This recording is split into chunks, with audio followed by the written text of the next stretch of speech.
تمہارا نکاح ہوگا حوروں سے ہوگا، نکاح ہوگا حوروں سے، تمہارا نکاح ہوگا. تو عبادت شروع بھی نکاح سے اور اختتام بھی نکاح پہ.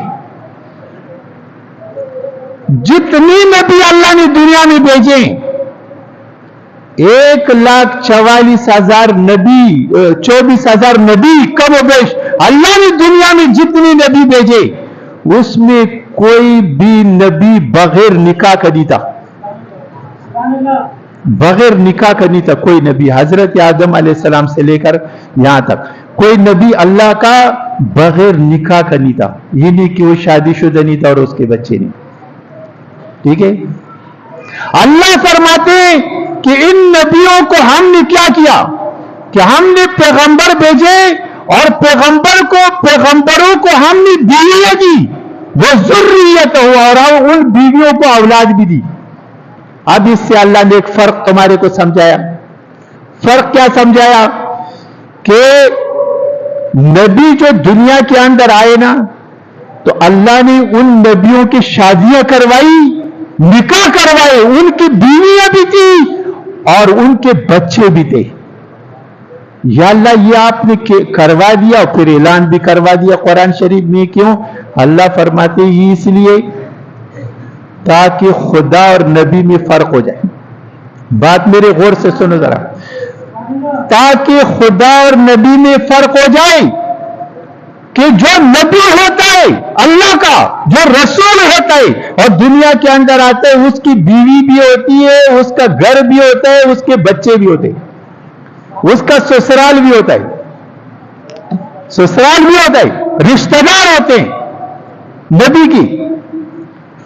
تو ہم نے جو ہے نا ان کو بھیجا نا اور بیچ کے ان کے شادیاں کروا دی، ان کو بچے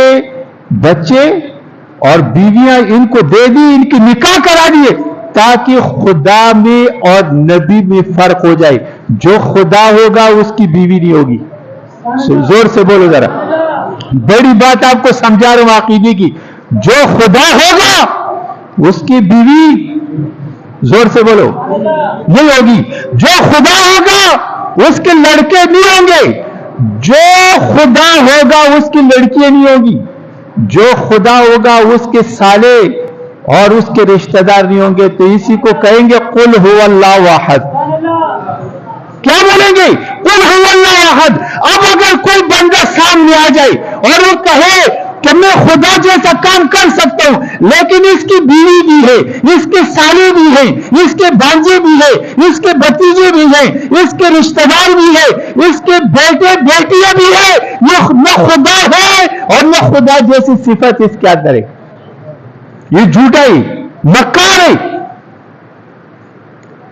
اس لیے اللہ نے قرآن میں اعلان کر دیا جو نبی ہوگا نا اس کی بیوی ہوگی، اس کے بیٹے بھی ہوں گے.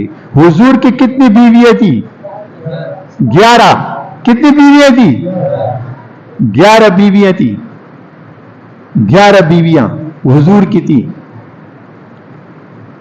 تو حضور نبی کریم صلی اللہ علیہ وسلم کی جو سب سے پہلی بیوی تھی نا اس کا نام تھا خدیجۃ الکبریٰ. سب کو رضی اللہ.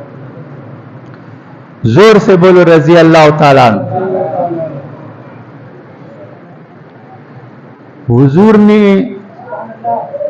عورت کو عزت ایسی دی نا کہ کر کے دکھایا امت کو. خدیجۃ الکبریٰ کو جب عزت ملی نا، وہ حضور کی بیوی جب بنی اور اس کو جب عزت ملی اس نے کہا کہ آپ نے عورت کو عزت دی، ہم آپ کے اوپر اپنی زندگی لٹا دیں گے، جان لٹا دیں گے. خدا کی قسم خدیجہ جیسے امیر عورت پوری مکے میں نہیں تھی. اپنی دولت کے سارے خزانوں کی چابیاں حضور کے قدموں میں ڈال دی کہ یا رسول اللہ اس سے یتیموں کے کام میں لے آئیں، غریبوں کے کام میں لے آئیں، بیواؤں کے کام میں لے آئیں. جب خدیجہ نے وفاداری نکالی، خدیجہ فوت ہو گئی، دنیا سے چلی گئی.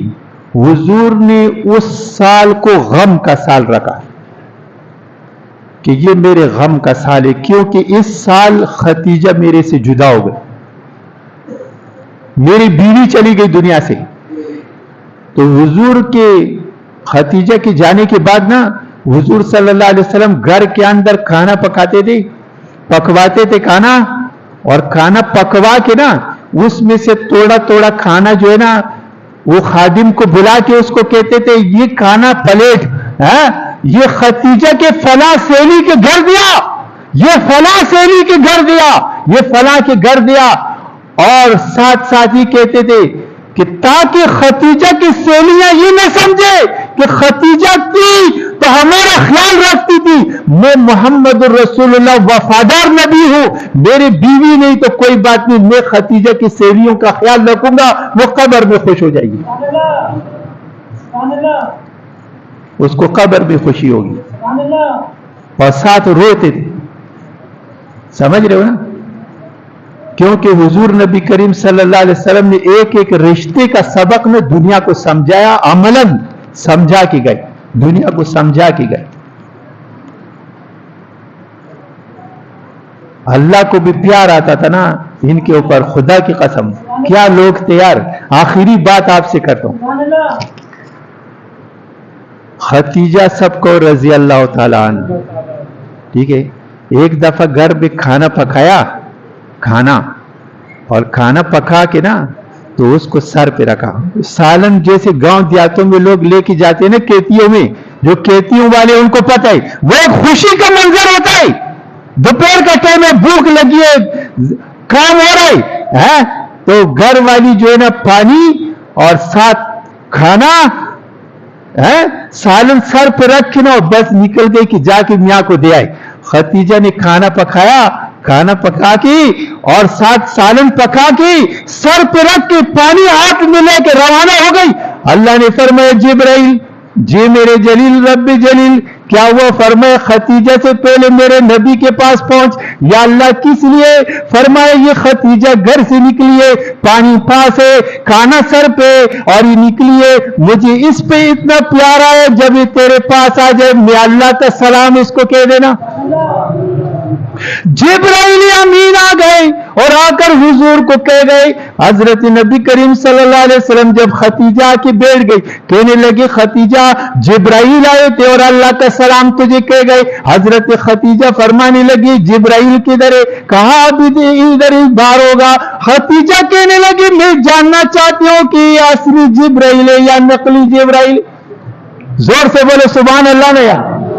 हुजूर ने फरमाया खतीजा ये तू कैसे मालूम करेगी? कहने लगी या रसूलुल्लाह मैं करती हूं थोड़ा सा सफेद बालों से पर्दा हटा दिया, चादर हटा दी और बैठ गई, और फरमाया अब जिब्राइल को बुला ले। हुजूर ने जिब्राइल को आवाज दी। जब जिब्राइल आया दरवाजे से अंदर हुआ, अम्मा के सफेद बाल देके भाग निकल गया, भाग में हया से। हुजूर की बीवी है ना, सर के थोड़े बाल बारे, भाग गया। हजरत खतीजा फरमाने लगी या रसूलुल्लाह ये असली जिब्राइल है और वाकई में अल्लाह का सलाम लेकर आए। हुजूर ने फरमाया खतीजा तुझे कैसे पता चला कि ये असली जिब्राइल है? फरमाने लगे जिसने मां का हया रखा वो असली है। अभी बहुत बड़ा नुक्ता है मगर टाइम नहीं आगे ना, तो इंशाअल्लाह आगे। जिसने मां का हया रखा वो असली है और जिसने मां का हया नहीं रखा ये 2 नंबर है। इसलिए मां का हया रखो हर वक्त, मां का मान रखो हर वक्त, चाहिए तेरे सर पे रोजाना 10 जूती मारे, इसका मान रखो, वरना खुदा की कसम जहन्नम में उस जगह पे जाओगे ना जहां जहन्नम भी पनाह मांगे। समझ रहे हो? अल्लाह ताला हम सब की हिफाजत फरमाए।